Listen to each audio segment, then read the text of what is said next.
Good evening friends. सो हम continue करते हैं आईपी एग्जामिनेशन की हमारी one to many MCQ series 3 का।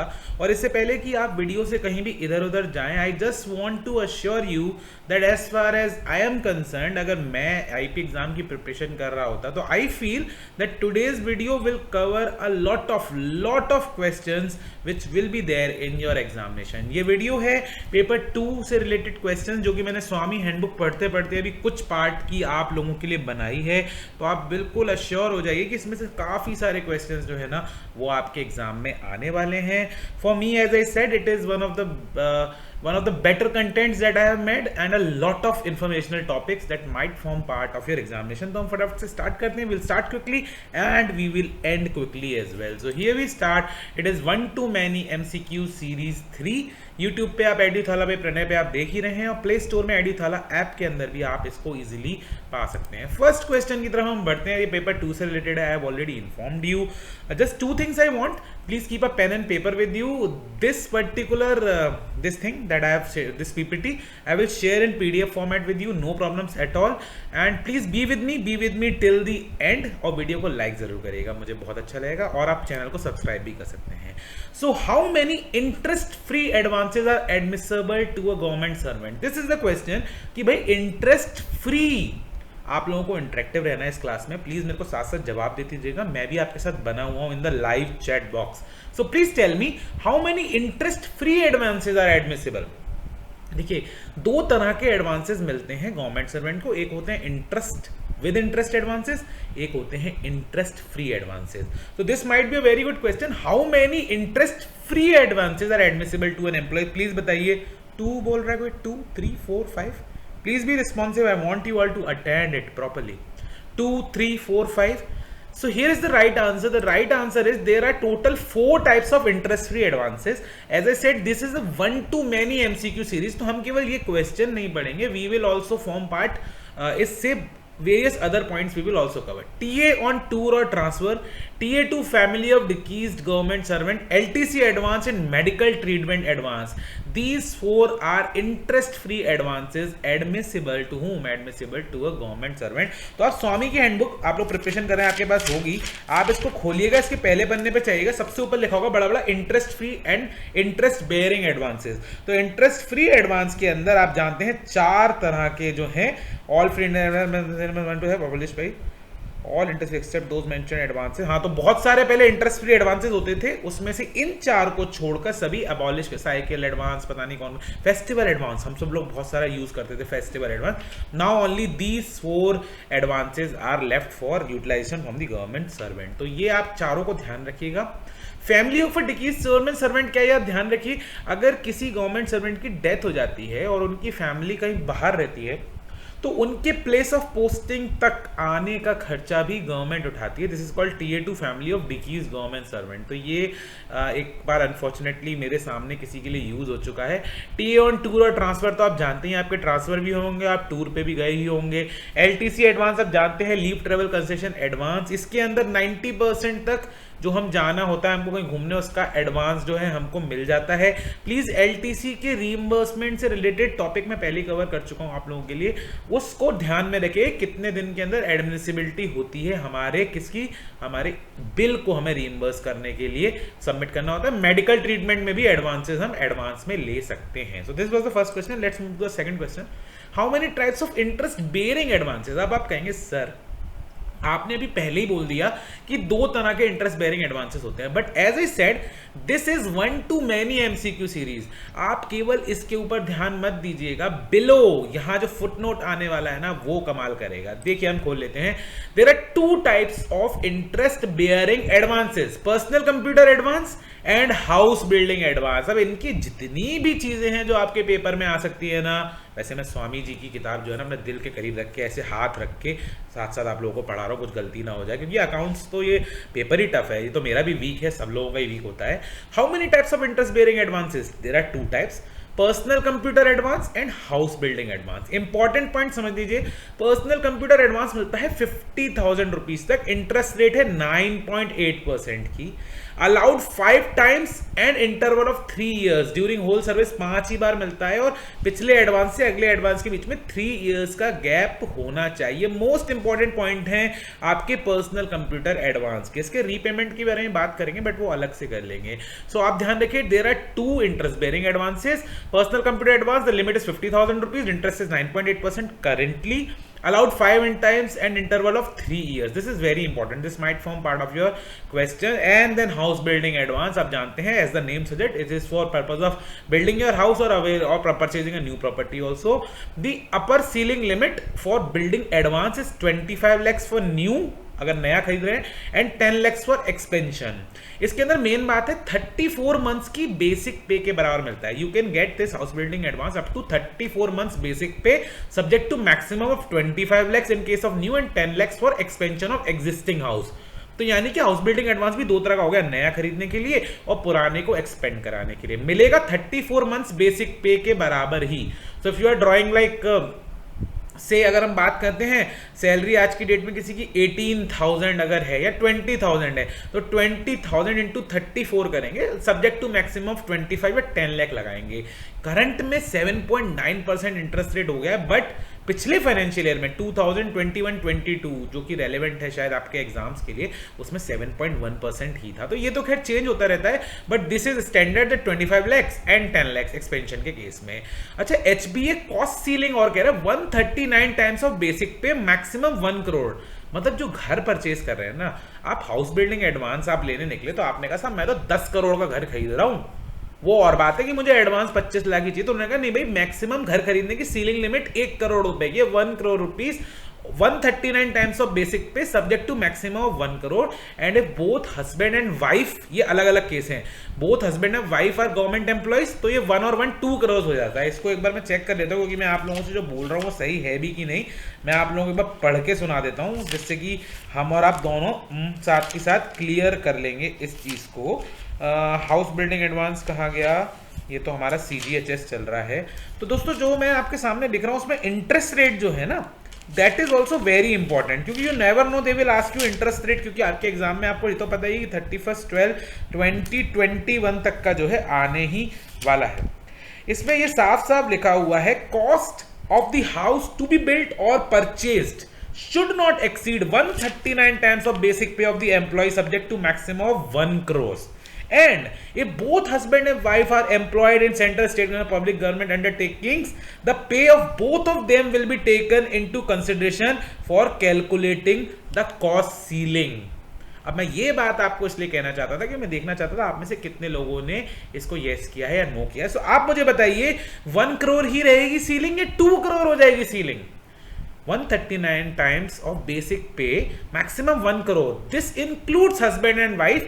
However, जब basic pay को लेंगे तो हम both husband and wife की basic pay को include कर लेंगे। 25% रिलैक्स क्यों लिखा है मैंने यहाँ पे? इस 1 करोड़ को जो है हमारे जो हेड ऑफ द डिपार्टमेंट साहब हैं वो 25% रिलैक्स कर सकते हैं, यानी 1 करोड़ 25 लाख 1 crore 25 lakhs तक ले जा सकते हैं। बहुत इंपॉर्टेंट है। 139 टाइम्स आपके लिए 25 lakh, 10 lakh, 3 years, 50,000, 5 times 2 personal computer, house building advance. अच्छा, अगर आप 30,000 का कंप्यूटर लेंगे तो what will be the amount of personal computer advance you will be getting? In that case, you will not be getting 50,000, but you will only be getting subject to maximum of 50,000. तो ये वाली चीज easy है, खैर आप लोगों को पता ही होगा। Admissible to all permanent government employees, अब ये बहुत इंपॉर्टेंट पॉइंट है, इसको समझ लीजिए। हाउस बिल्डिंग एडवांस ना सभी परमानेंट गवर्नमेंट एम्प्लॉइज को मिलता है, सर्विस का कोई क्वालिफिकेशन नहीं है, और अदर एम्प्लॉइज के लिए 5 ईयर की सर्विस कही गई है। यानी कि अगर आपकी परमानेंसी की मीमो निकल गई, आप परमानेंट हो चुके हैं या memorandum of permanency has been issued, तो आप एडमिसिबल हैं for availing this service of house building advance. और अगर नहीं हुए हैं परमानेंट, यानी कि आपकी ऑर्डर नहीं निकले हैं या अदर केसेस में, तो 5 इयर्स ऑफ सर्विस। इसके अलावा बहुत सारी और भी केस दे रखे हैं, बट वो इंपॉर्टेंट नहीं है, 5 इयर्स वाला पार्ट इंपॉर्टेंट है। प्लीज इन दोनों पॉइंट्स को एकदम ध्यान रखिएगा। हाँ, मैं यही कह रहा हूं कि परमानेंट गवर्नमेंट एम्प्लॉय अगर है, भले उसकी सर्विस 5 ईयर नहीं भी हुई है, तो उसको हाउस बिल्डिंग एडवांस मिलना चाहिए, ऐसा ही मेरे सामने लिखा हुआ है। स्वामी के हैंडबुक उठाइएगा, पेज नंबर 2 खोलिएगा, मिल जाएगा। आगे चलते हैं। In how many monthly installments computer advance can be paid back? फिर मैंने कहा कि यार ये तो बहुत इजी सवाल हो गया, बिल्कुल इजी है और ऐसा ही सवाल पेपर में आएगा, आप इसका आंसर जानते हैं कितना है, 240 है 150 है। प्लीज भी इंटरेक्टिव आप लोग लिखेंगे तभी मजा आएगा।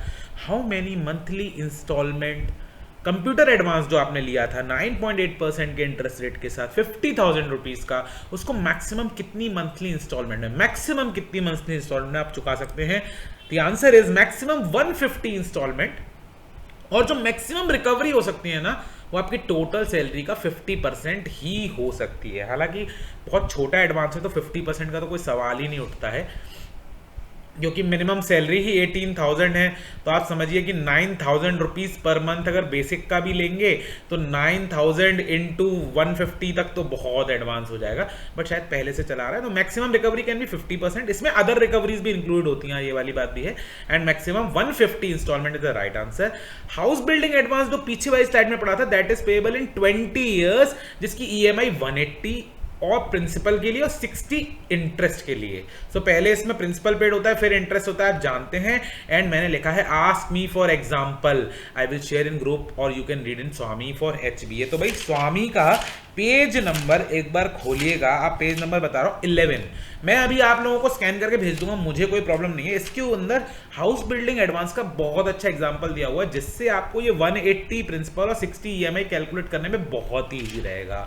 इसके अलावा एक और चीज जो दी हुई है कि भाई रिकवरी कब से शुरू होती है, तो लोन लेने के 18 मंथ्स बाद होती है और लोन लेने के 24 मंथ्स बाद होती है। This question I am leaving for you here, जिसका हम डिस्कशन करेंगे ग्रुप में, या आप लोग मुझसे पर्सनली पूछ सकते हैं, मैं आपको ग्रुप में इसका फोटो भी भेजूंगा।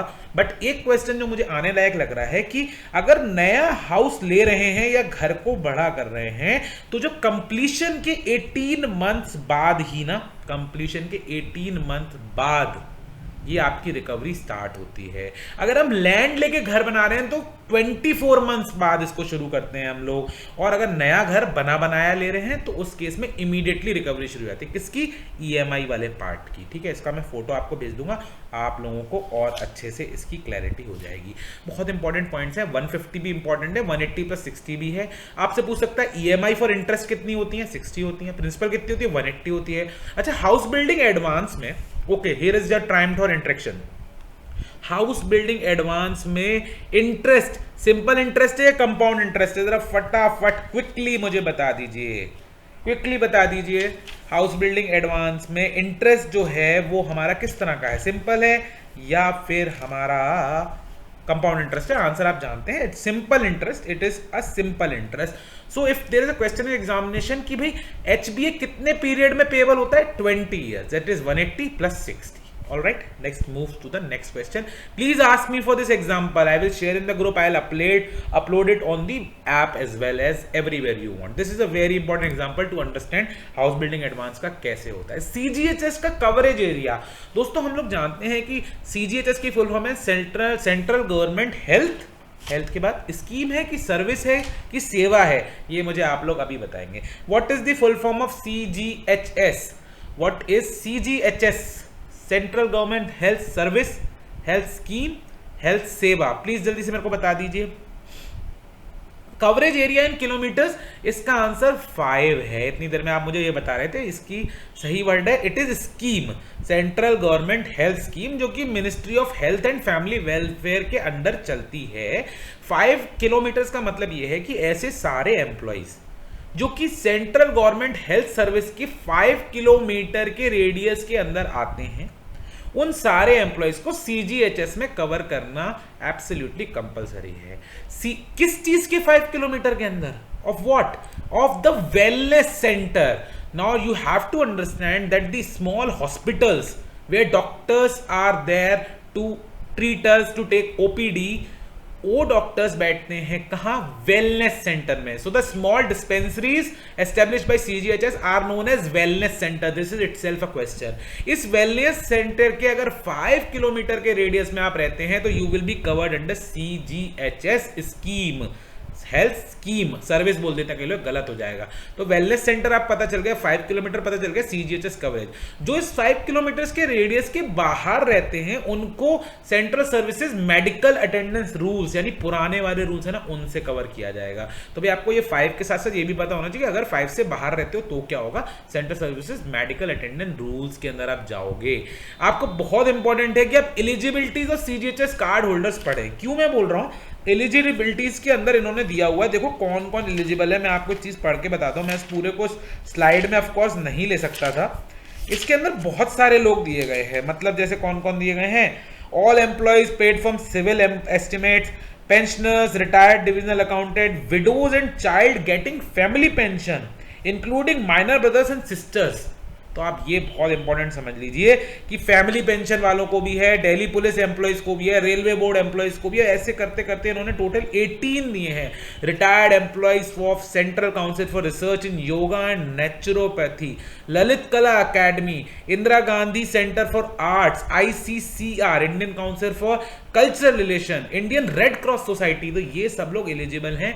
इसकी एलिजिबिलिटी पे एक बार छोटी सी निगाह मार लीजिएगा। अब आपके पास अगर नहीं है तो मुझे बता दीजिए, मैं आप लोगों को इसकी PDF बना के शेयर कर दूंगा। The main important point is, the most important point is कि आप लोग क्या करेंगे भाई, आप लोग सिंपली स्वामी हैंडबुक की पेज नंबर 15 से लेकर 17 को पढ़ लीजिएगा, ठीक है। सीजीएचएस कार्ड की वैलिडिटी 5 इयर्स होती है सर्विंग एम्प्लॉइज के लिए, and it must be renewed 3 months in advance. तो ये बहुत इंपॉर्टेंट है कि अगर सीजीएचएस कार्ड आपके पास है तो इसको एक्सपायर होने से 3 मंथ्स पहले हमको रिन्यू कराना होता है, और इसकी एक्सपायरी होती है 5 इयर्स की। 5 इयर्स इसका पीरियड होता है।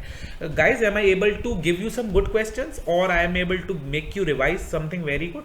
अगर आपको लग रहा है तो प्लीज मुझे बताइएगा, क्योंकि अब बहुत कम दिन बचे हैं। I am trying to make up such questions for you. So is it of any need to you? क्या ये आपके काम आ रहा है? प्लीज मुझे खुल के बताइएगा। और मैं जानता हूँ कई लोग कहेंगे कि शायद काम नहीं आ रहा है। तो दोस्तों, अगर कुछ ऐसे लोग हैं जो मुझे चिढ़ाने के लिए बोल रहे हैं तो वो मत बोलिएगा, बट दिल से अगर वाकई में ऐसा है तो मुझे बताइएगा किस टॉपिक के ऊपर आप क्वेश्चंस चाहते हैं। I will try to make it up for you. और मेरा फ्रेंड एक एनिमी ना, वो आते ही है मेरी लाइफ पे। आज तो मुझे नहीं दिख रहे, कल उन्होंने एक नई आईडी बना के भी कमेंट किया था। अनफॉर्चुनेटली वो बच्चा है, और चलो छोड़ो उसको। What is CGHS subscription for level 9 employ? तो भाई सब्सक्रिप्शन आपको एकदम पता होना चाहिए। सीजीएचएस सब्सक्रिप्शन लेवल 9 एम्प्लॉय का कितना है भाई, पहले आप लिखिए, उसके बाद में आगे बढ़ूंगा।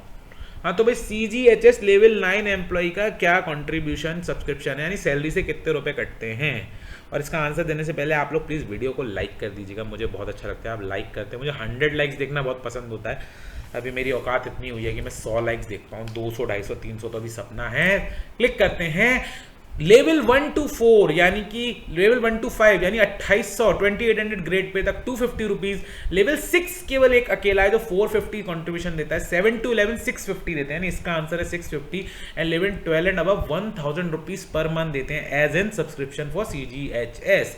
CGHS contribution is compulsory during duty, suspension and EOL up to 4 months. तो कह रहा है कि अगर आप सस्पेंशन पे हो या ईओएल पे हो, 4 महीने से ज्यादा हो जाते हैं, तो आप कॉल ले सकते हो कि भाई मैं सीजीएचएस का सब्सक्रिप्शन दूंगा या नहीं दूंगा। और इन केस अगर आप सब्सक्रिप्शन नहीं दे रहे हैं, इन दैट केस आपका जो अकाउंट है, फैसिलिटीज हैं, वो आपकी बंद कर दी जाएंगी। Excuse me.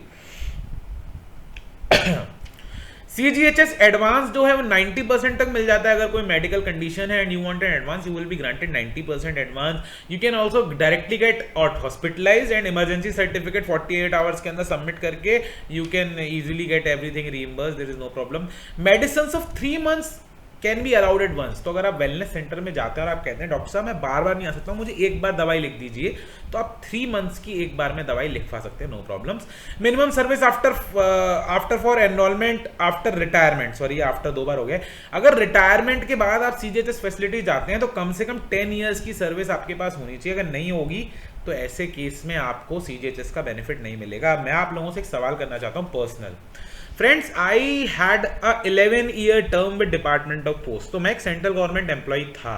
State government employ हूँ right now. I am, as you know, I am into the higher education services, और मैं अब सीजीएचएस में नहीं आता हूँ। सो डू यू थिंक मेरी 10 ईयर्स से ज़्यादा की सर्विस है, तो after my retirement I can enrol for CGHS। Please मुझे बताइएगा, मुझे बड़ा खुशी होगी कि अगर मैं अपने बुढ़ापे में CGHS की फैसिलिटी ले पाऊंगा। तो इसको प्लीज़ पढ़ के मुझे बताइएगा कि आफ्टर रिटायरमेंट मैं अपने डिपार्टमेंट से रिटायर हो जाऊंगा, मेरा टेक्निकल रेजिग्नेशन भी है, 10 ईयर्स की सर्विस है with central government, so will I be getting this CGHS facility और not?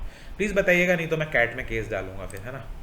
Which color card is issued to freedom fighters under CGHS? देखो दोस्तों, यहाँ 3-4 इंपॉर्टेंट पॉइंट निकलते हैं। CGHS के अंदर 4 टाइप्स के कार्ड होते हैं, उनके रंग है रेड, ग्रीन, येलो, ब्लू।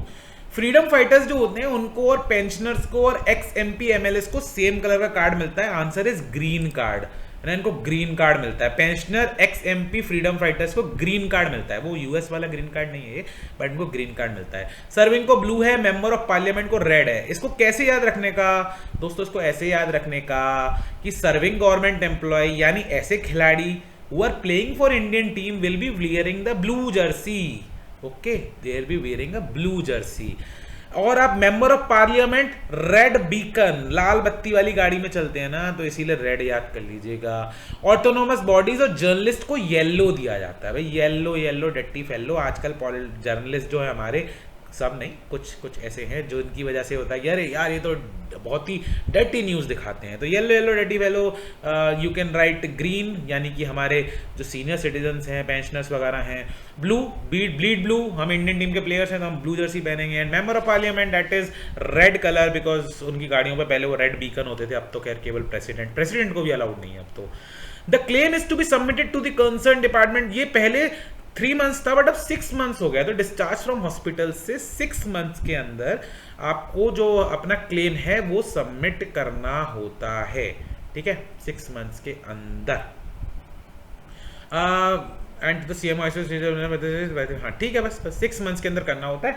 यहाँ एक और इंपॉर्टेंट पॉइंट निकला है, 4 तरह के कार्ड होते हैं, कौन सा किसका होता है मैंने आपको बता दिया। क्लेम 6 मंथ्स में करना है। अपार्ट फ्रॉम दैट जो हमारा सर्विंग एम्प्लॉय होता है ना, वो तो अपने डिपार्टमेंट को सबमिट करते हैं। CMO ICO या CGHS वेलनेस, CMO IC को कौन सबमिट करता है?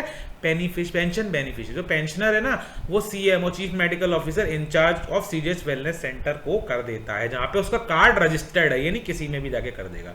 तो ये this is the process. Which FR talks about various पे फिक्सेशन केसेस, तो भैया ये बोल्ड हो रखा है, इससे कंफ्यूज में तो हो गया, गलती से हो गया, एकदम गलती से हो गया है ना, ये जो है बिल्कुल भी बोल्ड नहीं है, इसको FR 22 is the right answer. और आपको इंपॉर्टेंट FR हेडिंग्स पढ़नी है, जिसके लिए मैंने एक लिंक दे दिया है। अब क्योंकि लिंक दे दिया तो मैं आपको साथ के साथ खोल के भी दिखा रहा हूं, आप जरा यहां आ जाइए, और ये वो लिंक है fundamental rules and supplementary rules FR/SR part 1। तो ये वाला जो आपका पार्ट है ना, ये आपको अच्छे से पढ़ना है, ये वाला पार्ट, इसकी हेडिंग्स जरूर पढ़ के जाइएगा। जैसे यहाँ पे एंड पे फिक्सेशन शुरू हो जाता है, बट FR 22 में पे फिक्सेशन के रूल्स आ जाते हैं। इसके अलावा थोड़ा आगे जाएंगे, कंपनसेटरी अलाउंसेज आते हैं, ये सारे एक बार इनकी हेडिंग्स को आप जरूर पढ़ के जाइएगा।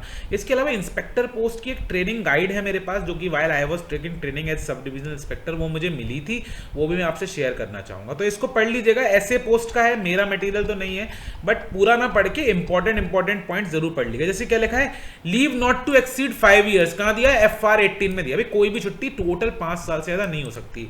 अनऑथराइज्ड एब्सेंस को ब्रेक इन सर्विस काउंट किया जाएगा, 17A में कहा गया है। Contribution to PF and pension FR 16। Detention of lien क्या होता है? जैसे मैं अपने डिपार्टमेंट से रेजिग्नेशन करके दूसरे डिपार्टमेंट में गया हूं, तो मेरा उस पोस्ट पे भी लियन है, 2 ईयर्स तक I can come back to department of post. कभी यार मेरा मन भी करता है कि मैं वापस अपने प्रिय डिपार्टमेंट ऑफ पोस्ट में आ जाऊं, because I absolutely loved my time there. तो रिटेंशन ऑफ लियन जो मेरा 2 साल का है, वो FR 13 के थ्रू होता है। ये सब चीजें इसके अंदर दे रखी हैं, तो आप थोड़ा सा इससे गो थ्रू कर लीजिएगा। देखिए लिंक मैंने आपको यहाँ दे दिया है इसका, ठीक है।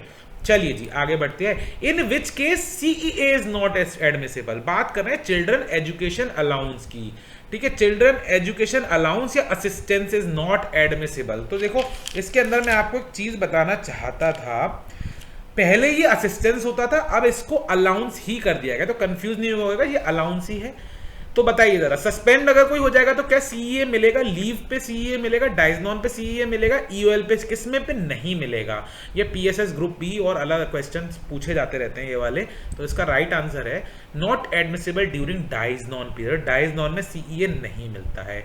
रेट आपको पता है 2250 per month up to 2 children, और दूसरे वाले अगर बच्चे जुड़वा हो जाते हैं, ट्विंस हो जाते हैं, in that case also it is allowed, you know. Hostel subsidy is 6,700 per month and both can be claimed together, यानी 2250 6750 दोनों को कंबाइंड लिया जा सकता है, इसमें कोई प्रॉब्लम नहीं है। ये क्वेश्चन पेपर में पूछा जाता रहा है।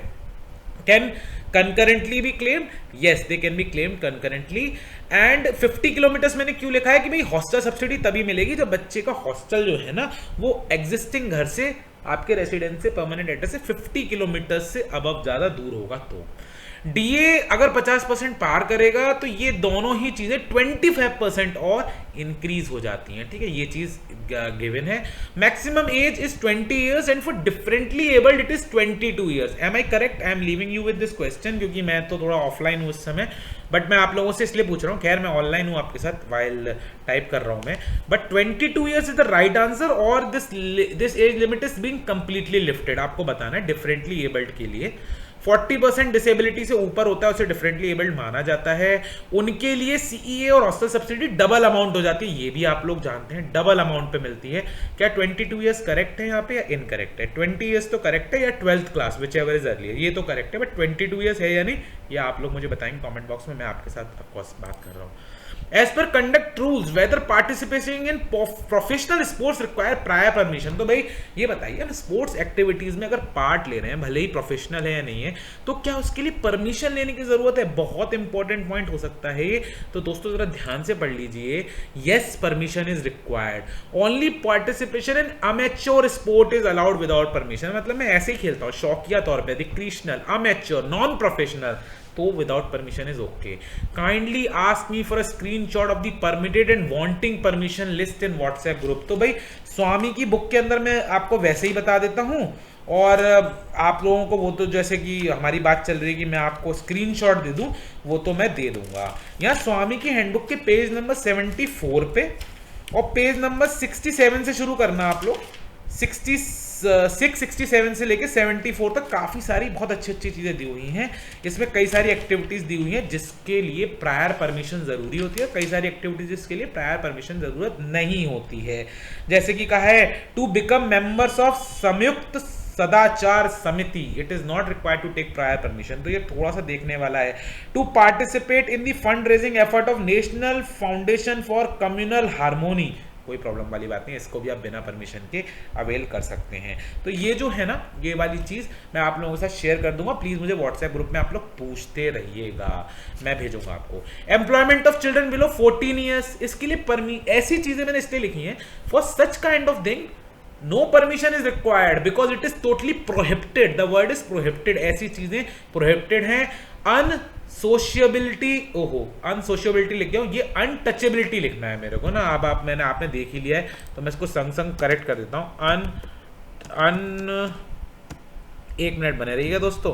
अनटचेबिलिटी, स्पेलिंग गलत हो गई, अनटचेबिलिटी। एक मिनट इसी से सही कर लेते हैं। आ जाओ F5 ही कर लेते हैं। तो भाई अनटचेबिलिटी जो है ना, अनटचेबिलिटी का जो पार्ट है हमारा, वो जो है of course it is absolutely prohibited. तो कुछ चीजें क्या हैं, एकदम प्रोहिबिटेड हैं। Which article? आर्टिकल 17। दोस्तों कौन से आर्टिकल 17 की बात कर रहा हूं मैं? It is article 17 of the constitution. और यहां पे हम थोड़ी सी बात जरा कर लेते हैं अबाउट कॉन्स्टिट्यूशन का कौन सा हिस्सा आपको पढ़ना है। तो दोस्तों ये एक लिंक है, आप चाहो तो मैं कॉपी करके डाल दूंगा, वैसे तो आप कहीं से भी निकाल सकते हैं। ये मोस्ट इंपॉर्टेंट आर्टिकल्स हैं जो आपको पढ़ना बहुत जरूरी है। तो देखिए आर्टिकल 17 है एबॉलिशन ऑफ अनटचेबिलिटी। अनटचेबिलिटी, छुआछूत बिल्कुल भी अलाउड नहीं है। तो ये इक्वालिटी बिफोर लॉ आर्टिकल 15 है। Prohibition of discrimination on the grounds of religion, race, caste, sex और प्लेस ऑफ बर्थ, ये जो है आर्टिकल 15, इसके ऊपर एक मूवी भी बन चुकी है। तो इनको आप प्लीज थोड़ा सा एक बार गो थ्रू करिएगा। इंपॉर्टेंट सेक्शंस में आपको भेज दूंगा, मुझे कोई प्रॉब्लम नहीं है। जैसे कि आप इसके अंदर ये पढ़ सकते हैं, जैसे यहाँ इलेक्शन ऑफ प्रेसिडेंट 54 में दिया है। Procedure for impeachment of president 61 में दिया है। तो दोस्तों यहाँ मैं आपको एक ट्रिक बताना चाहता हूँ, जरा ये देखिएगा, मैं जरा गूगल खोलता हूँ और यहाँ डालता हूँ आर्टिकल 60 ऑफ इंडियन कॉन्स्टिट्यूशन क्या है। जरा दोस्तों आर्टिकल 60 ऑफ इंडियन कॉन्स्टिट्यूशन क्या है, इसको जरा हम खोल लेते हैं। ये है ओथ और affirmation by president, every president. तो कह रहा है कि प्रेसिडेंट्स की जो ओथ है और अफर्मेशन है वो किस में दिया, आर्टिकल 60 में दिए। दोस्तों 60 इज द रिटायरमेंट एज, और 60 की एज के बाद किसी भी एम्प्लॉय को हटा दिया जाता है। तो हटाने को कहते हैं यहां procedure for impeachment of president. तो 61 ऐसे याद रखिएगा कि 60 की एज में व्यक्ति रिटायर हो जाता है, एंड व्हेन समवन रिटायर्स तो 61 में उनको सर्विस से हटा दिया जाता है। तो here is your answer, that age of 61 यानी रिटायरमेंट के बाद उसको क्या किया जाता है ना, इम्पीच कर दिया जाता है, हटा दिया जाता है। इस तरीके से कुछ छोटी छोटी अपनी ट्रिक्स को बनाते हुए आप लोग अच्छे से इसको याद कर लीजिए। और भी ट्रिक्स है, मैं आप लोगों के साथ शेयर कर दूंगा, मुझे उसके अंदर कोई भी प्रॉब्लम नहीं है। हम लोग आगे बढ़ते हैं, वापस आते हैं अपने इस वाले उसके ऊपर। Whether government servants are allowed to take part in politics, no it is not allowed to take part in politics by any government servant. ये दिया है सीसीएस कंडक्ट रूल्स के अंदर। कौन से नंबर रूल में दिया दोस्तों, आप में से कोई बताना चाहेगा? Please be interactive with me. कौन से नंबर रूल में दिया है कि भाई गवर्नमेंट सर्वेंट को पॉलिटिक्स में करना अलाउड नहीं है? प्लीज टेल मी जी। The answer is rule number 5 of conduct rules, and let's hear the story for conduct rules immediately. तो जरा कंडक्ट रूल जो है ना पूछे जाते हैं और काफी अच्छे खासे पूछे जाते हैं। रेफरेंसर है यहाँ पे, आइए जैसे मैंने आपको बताया था रूल नंबर 5 को कैसे याद करना है भाई। जब कोई पॉलिटिक्स करने की कोशिश करता है तो वो ऐसे करके ना बड़ी बड़ी the big superstar of politics comes into big vehicles, even Modi ji और Yogi ji, they will do like this, they will wave to the public. वो क्या वेव कर रहे हैं कि भाई रूल नंबर 5 में पॉलिटिक्स में, और हम पॉलिटिशियंस हैं, the Modi ji, the Yogi ji, the Rahul Gandhi, everyone, they are waving hands to the public telling them number 5 means CCS conduct rules का rule number 5 in which politics is given, we are politicians, remember it like that, please remember it like that. Rule number 7 को मैंने धोनी से relate करके बताया था, strikes के ऊपर है। 15 साल के हुए, as soon as you attend the age of 15 you said नहीं अब तो कुछ नहीं, अब तो मेरे को ना प्राइवेट एम्प्लॉयमेंट चाहिए। आपने 15 की एज में प्राइवेट एम्प्लॉयमेंट तलाशा, और 16 की एज में आपने कहा भाई जब मैं कमाई कर ही रहा हूं, when I am started to earn through private trade और employment, it's my time to now do investment, lending and borrowing, but you failed miserably, बहुत दिक्कत हुई। और रूल नंबर 17, रूल नहीं है ये एज है, 15 की एज में प्राइवेट ट्रेड किया, जब एम्प्लॉयमेंट किया, जो इनकम आई उससे इन्वेस्टमेंट किया, लेंडिंग की, बोरोइंग की, 17 की एज में, at the age of 17 your investment डूब गए, शेयर मार्केट डाउन आया, इंसॉल्वेंसी और हैबिचुअल इंडेमनेस में चले गए, बट 18 की एज में आपने रिकवर करके कहा now I am a major and I can hold movable immovable properties in my own name. Rule number 21, भाई 21 की उम्र में शादी होती है ना दोस्तों, 21 is the legal age of marriage for mens, restriction regarding marriage, see 21। But दोस्तों जरा मेरी बात गौर से सुनिएगा, please listen to me carefully.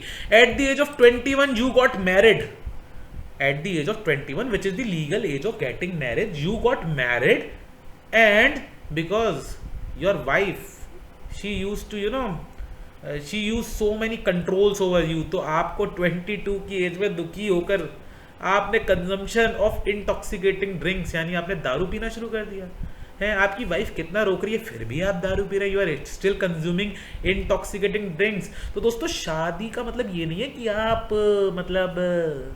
Okay so अगर आपकी वाइफ रोक रही है it is for good, and this is also applicable for girls also. ये नहीं कि अगर आपके हस्बैंड रोक रहे हैं तो आपको भी पीना पाना शुरू नहीं करना है। So this make funny interpretation of these rules to remember, please don't take this any of this seriously.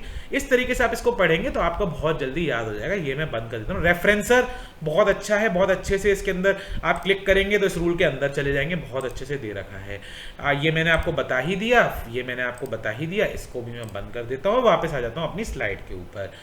और what is the limit for acceptance of gift for a group B employee in other than customary cases? दोस्तों इसको ध्यान रखिएगा, gift जो receive होता है ना वो कस्टमरी केसेस और नॉन कस्टमरी केसेस। कस्टमर मतलब ये कस्टमर ग्राहक वाला नहीं है। कस्टमरी केसेस मतलब जो हमारी रिचुअल्स होते हैं, जैसे शादी ब्याह और आपका रिलीजियस एक्टिविटीज, उस केस में अलग है और अदर देन के केस में अलग है। तो ध्यान रखिएगा, अगर कस्टमरी केसेस हैं यानी आपकी शादी है तो group A 25,000, group B 15,000, group C 7,500 का बिना रिपोर्टेड टू द गवर्नमेंट कर सकता है। If above below amounts it must be report, हाँ इससे ऊपर का अमाउंट होगा तो गवर्नमेंट को रिपोर्ट करना पड़ेगा कस्टमरी केसेस में। और अदर केसेस में यानी ये जो मैंने पूछा था, ग्रुप ए और बी का 5,000 है फ्रेंड्स, 5,000 एंड ग्रुप सी का 2,000 है। किस केस में? आपके घर में कुछ भी नहीं है, there is nothing at all and you are receiving gift from someone, so that जो कि रिलेटेड है वैसे, मतलब out of your immediate periphery है, तो ऐसे केस में ये लिमिट्स दी हुई हैं। तो कस्टमरी केसेस में ये है, नॉन कस्टमरी केसेस में ये है, और गिफ्ट के अंदर फ्री ट्रांसपोर्ट, बोर्डिंग, लॉजिंग भी आता है। This is clearly given. So please please please इसको याद कर लीजिएगा। और इसी के साथ मैंने आपके शायद I am not sure but I think many points I have given you today, tonight actually, and I will be coming up with more, ये स्पेशली पेपर 2 से रिलेटेड मैं बहुत सारे आपको देने की कोशिश करूँगा कल भी। ये जो है मैं पूरा का पूरा PDF में आपके साथ शेयर कर दूंगा, मुझे कोई प्रॉब्लम नहीं है। आप इस वीडियो को लाइक करती रहिएगा। आई वॉन्ट टू से अ very good night and all the best to you in preparation. Other videos are also available for you, please उनको देखिए। मैं आपके साथ एग्जाम तक जुड़ा रहूँगा, that is my promise to all of you guys. Until we meet next time, it is good night. Take care guys. Swami handbook जरूर पढ़ लीजिएगा, it will be very beneficial for paper 2। Take care guys, bye bye, good night.